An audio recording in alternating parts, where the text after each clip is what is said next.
আসসালামু আলাইকুম প্রিয় এইচএসির শিক্ষার্থীবৃন্দরা, তোমাদের সকলকে স্বাগত জানাচ্ছি আমি জাহিদ স্যার।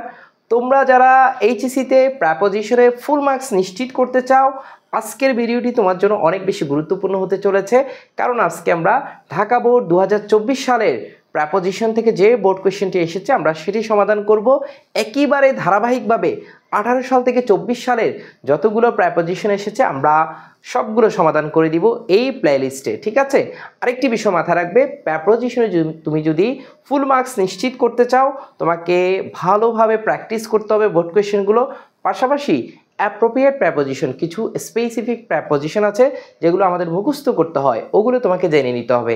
হাজার হাজার অ্যাপ্রোপ্রিয়েট প্রেপোজিশন আছে, কোনগুলো মুখস্থ করব আমরা জানতে তোমরা যদি এই ধরনের গুরুত্বপূর্ণ অ্যাপ্রোপ্রিয়েট প্রেপোজিশনের শীট পেতে চাও, আমাদের এই ভিডিও ডেসক্রিপশন বক্সে আমাদের হোয়াটসঅ্যাপ নাম্বারটি আছে, নক দিয়ে আজকেই তোমার প্রেপোজিশনের শীটটি বুঝে নাও।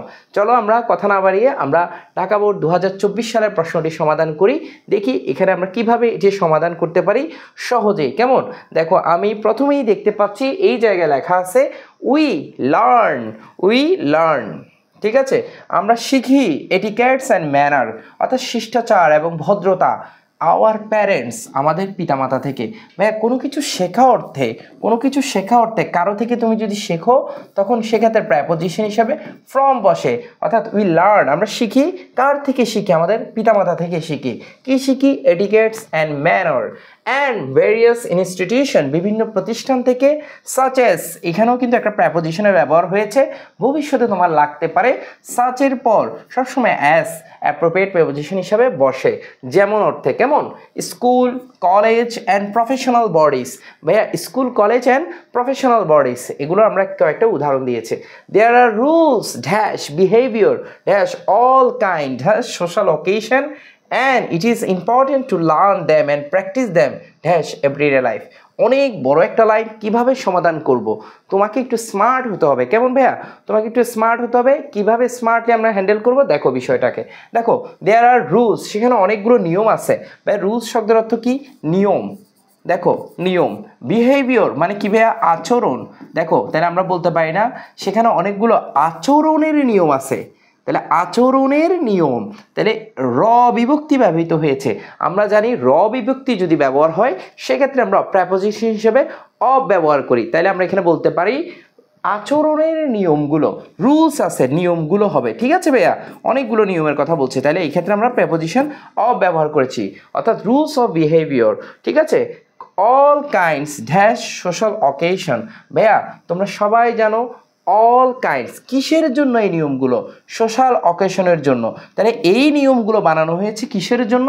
সোশ্যাল অকেশন, অর্থাৎ সামাজিক যে প্রোগ্রামগুলো আছে। তাহলে ফর বলতে পারি জন্য অর্থে, অর্থাৎ জন্য অর্থে আমরা ফর ব্যবহার করব। কিসের জন্য? সব ধরনের কাইন্ডস অফ সোশ্যাল অকেশন, বা কাইন্ডসের পর সবসময় অফ বসে, এটা তোমরা সবাই জানো। কোনো ধরনের বোঝাতে কাইন্ডস অফ সোশ্যাল অকেশন, অর্থাৎ সব ধরনের সামাজিক অনুষ্ঠানের জন্য আমরা এই নিয়মের আচরণগুলো, অর্থাৎ এই আচরণের নিয়মগুলো আমরা সেখানে দেখতে পাই, অর্থাৎ দেখা যাচ্ছে ফর বসবে এখানে আর এখানে অফ। আশা করি তোমরা বুঝতে পেরেছো।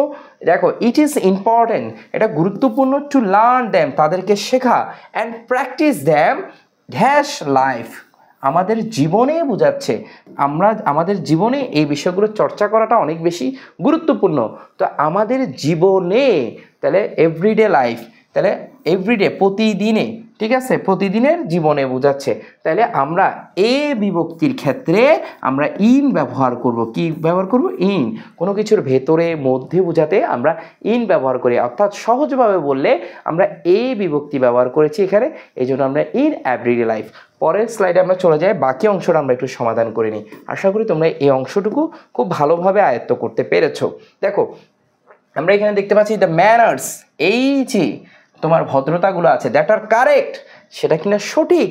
কোথাকার জন্য? এই ওয়েডিং রিসিপশন।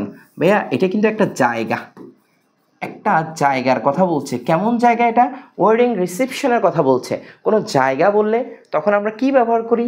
ইন ব্যবহার করি, অথবা অ্যাড ব্যবহার করি, অথবা আমরা এটাও তো বলতে পারি এই নিয়মগুলা বা ভদ্রতাগুলা সঠিক, এই প্রোগ্রামের জন্য, অর্থাৎ এই ওয়েডিং রিসেপশনের জন্য, তখন কিন্তু আমরা সে অর্থে ব্যবহার করলে ফরও ব্যবহার করতে পারি। তিনটাই কারেক্ট এই জায়গায়, ঠিক আছে। ইন অ্যাট জায়গা বুঝে আমরা ব্যবহার করেছি, পাশাপাশি ফর ব্যবহার করেছি। কেন ভাইয়া? যখন আমি এটার জন্য ব্যবহার করেছি, এই জন্য এটার জন্য কারেক্ট বলেছি, তখন আমরা ফর ব্যবহার করব।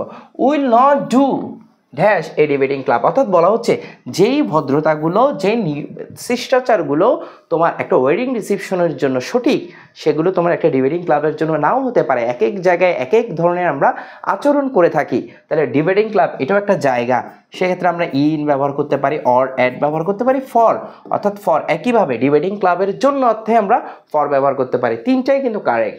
দেয়ারফর অতএব, উই হ্যাভ টু আমাদের উচিত, বি কেয়ারফুল। ভাইয়া কেয়ারফুলের পর আমরা সবসময় জানি অফ বসে কিংবা অ্যাবাউট বসে, এটা একটা অ্যাপ্রোপ্রিয়েট প্রিপোজিশন, তোমরা অবশ্যই এটা মুখস্থ করে ফেলবে। কেয়ারফুলের পর অফও বসাতে পারবো, অ্যাবাউটও বসাতে পারবো।